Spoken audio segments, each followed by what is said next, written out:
नमस्कार साथियों, मैं रौनक। साथियों, नए कानून के तहत जिसमें हिट एंड रन वाला प्रोविज़न है उसमें 10 साल की सज़ा कर दी गई है और 7 लाख का जुर्माना कर दिया गया है।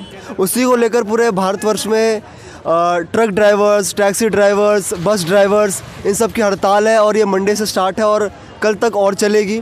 और इसमें इन लोगों की यही मांग है कि सज़ा बहुत ज़्यादा है और जुर्माना ही बहुत बड़ा है। और सरकार का ये कहना है कि हमने इसको इतना इसलिए बढ़ाया ताकि जो है केसेस कम हो हिट एंड रन के। तो हमारे साथ यहाँ पर एक ऑटो ड्राइवर मौजूद है। आइए इनसे जानने की कोशिश करते हैं कि ये किस प्रकार से कैसे देखते हैं इस वाले कानून को और ये इनकी क्या राय है इस पूरे विषय पर। तो श्रीमान, आपका नाम? मेरा नाम रंजीत झा है। तो रंजीत जी बताइए, जो ये सारे विरोध में है, स्ट्राइक पर है और ऑटो ड्राइवर्स की भी यूनियन है और आप लोग भी ऑटो चलाते हैं, तो आपको क्या लगता है कि सरकार ने सही करा है कि गलत करा है? नहीं, सरकार ने बहुत गलत किया है। पहले तो किसान के लिए गलत किए। अच्छा। तो वो वापस लेना पड़ा उनको।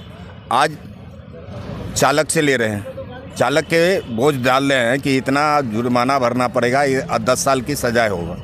उनके बच्चे कहाँ जाएंगे? जानबूझ के थोड़े एक्सीडेंट होता है। अच्छा। जानबूझ के तो कोई ड्राइवर नहीं चाहता है कि चूंटी के भी मारे। हाँ। गलती से हो जाती है। कोई दारू पीते हैं, एक्सीडेंट हो जाता है, वो तो गलत है जी। बाकी ये कानून जो लागू किए हैं, कानून ये पहले सबसे विचार करके तब लागू होना चाहिए संसद में। ये गलत किए हैं, अमित शाह जी ने गलत किए हैं। पहले 2 साल की सज़ा थी, तो आप कह चाहते हैं कि 2 साल की ही रहे? हाँ, 2 साल के जो है वो नियम था, वही रहना चाहिए, वही रहना चाहिए। 10 साल के मतलब क्या हुआ? उनके बच्चे कहाँ जाएंगे? उनकी परिवार कहाँ जाएंगे? 10 साल कह रहे हैं कि सालाना 50,000 लोग मर जाते हैं हिट एंड रन केस में। मरते हैं तो बहुतों ऐसा है ना कि कोई गलत बाइक चला रहा है, कोई 4 चक्का भी गलत चला रहा है। हम ऑटो वाले हैं, हम भी गलत चला रहे हैं। गलती जहाँ होगा वो गलती माना जाएगा। बाकी 2 साल के बदला आप 10 साल कर रहे हैं, उसकी बच्चे कहाँ जाएंगे? उनकी परिवार कहाँ जाएगा? उस सोच के आपको कानून बनाना चाहिए। तो सरकार ने ये कहा है कि अगर कोई हिट एंड रन केस हो गया, हाँ। और अगर ड्राइवर ने पुलिस में अगर कंप्लेंट कर दिया और हॉस्पिटल उसको ले गया, तो उसकी सज़ा कम हो जाएगी, 5 साल की हो जाएगी। तो इसमें भी खुश नहीं है? नहीं, ये जो कानून 2 साल की थी वही रहना चाहिए। वही रहना चाहिए, बिल्कुल। तो मतलब 5 साल की भी सही नहीं है? नहीं है। और जुर्माना जो पहले था वही जुर्माना रहना चाहिए, वरना नहीं चाहिए। पहले बेल मिल जाती थी, इसमें थोड़ा बेल का भी है कि बेल भी जल्दी नहीं मिलेगी। ऐसा बेल तो 2 साल तक रहना ही पड़ता है। पहले बेल मिलता है, नहीं मिलता है, वो तो आधार के हिसाब से बनाया जाता है कि बेल मिलना चाहिए कि नहीं मिलना चाहिए। हल्का सा होता है तो उसमें बेल मिल जाता है, ज़्यादा होगा उसके बेल तो नहीं मिलता है। 302 हो गया, मर्डर केस हो गया, तो कहाँ से आपको वो बेल दे देगा? कोई भी जज साहब देंगे? नहीं देंगे।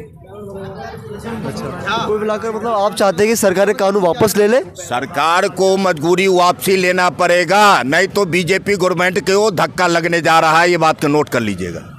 अच्छा, इंश्योरेंस कंपनी क्या करेगी फिर? जो इंश्योरेंस लेते हैं। तो ठीक है, मतलब और कोई सुझाव देना चाहेंगे कानून के अलावा? कोई और तरीका हो? मैं कह रहा हूँ कि अमित इस पर विचार करे। संसद में जैसे पास किए हैं, सबसे राय विचार लेके तब इसको पास करे। सभी ऐसे नहीं है कि आपने आप गद्दी पर बैठे हुए हैं, जो कानून बनाना चाहिए बोझ डाल दो जनता पर, मरने दो जनता को। ये थोड़े नियम होता है। आपको सरकार चलाए हैं 10 साल, फिर आपको सरकार लाना है तो सबको डैमेज करके नहीं लाओगे ना। जब हम दुखी होंगे तो आपको वोट नहीं देंगे। क्यों देंगे? जब हमारे बच्चे परिवार हमारे रोड पर आ जाएंगे तो आपको वोट कौन देगा? ये बताइए पहले। अच्छा, तो बीजेपी किसी से भी सलाह मशवरा करके कानून नहीं बनाती? नहीं करते हैं। ये सोचते हैं कि हम राजा बन के अपना कानून चलाते रहे। ये बात संभव नहीं है। भारत है ये। बड़े बड़े अटल जी ऐसा नेता था कोई? भारत के अंदर में अटल बिहारी वाजपेयी जगह नेता नहीं था। विदेशों से आते थे बिना कि कर्जा ले लो, तो अटल जी क्या कहते थे? मेरे इंडिया से कर्जा ले लो। आज एक बच्चा पर 1,40,000 कर्जा है आज के डेट में हिंदुस्तान में। जो बच्चे जन्म लेंगे ना, उनको भी 1,35,000 40,000 भरना पड़ेगा, जो गवर्नमेंट से बाहर से आपने कर्जा लिए हैं। अच्छा, समझ गए? तो ठीक है, मतलब इसकी कांग्रेस की जो पहले सरकार थी, मतलब वो पहले सलाह मशवरा सभी यूनियन के से करके कानून बनाया करती थी। बिल्कुल। बिल्कुल कानून बना के पहले सोचता था कि हम ये लागू करेंगे तो बेनिफिट किसको होगा। तो सरकार भी कह रही कि हमारी मंशा भी साफ है, हमने तो जो लोग बेचारे एक्सीडेंट में मारे जाते हैं, जो पीड़ित होते हैं, हमने तो उनकी सुरक्षा को लेकर ही बनाया है ये नहीं कानून। नहीं, ये तो कानून है कि आप कमाई के जरिया बना रहे हैं। अच्छा। हमारा बजट पैसे जैसे आता रहे वो आप कानून में हमारा टाइट करेंगे तो क्या रुक जाएगी? वो नहीं रुकेगी। जो कानून बनाए हैं वो रुकने वाला नहीं है। इंश्योरेंस कंपनियां देंगी? इंश्योरेंस कंपनी दे देते हैं क्या? थर्ड पार्टी के हम कराते हैं तो क्या इंश्योरेंस दे देता है? नहीं देता है। फर्स्ट पार्टी को होता तो देता है, तब फर्स्ट पार्टी में भी हमारा इंश्योरेंस तो महंगा है, अभी नहीं देगी। फिर भी हम लोग भरते हैं। अभी कहाँ दे देगी इतना लाखों रुपया? हमसे बेनिफिट फर्स्ट पार्टी के भी कराते हैं, हमारा बेनिफिट क्या है? कुछ नहीं मिलता है। ये तो जाता सरकार के घर में ना, आपके हमारे घर में थोड़े आता है। चलिए ठीक है श्रीमान।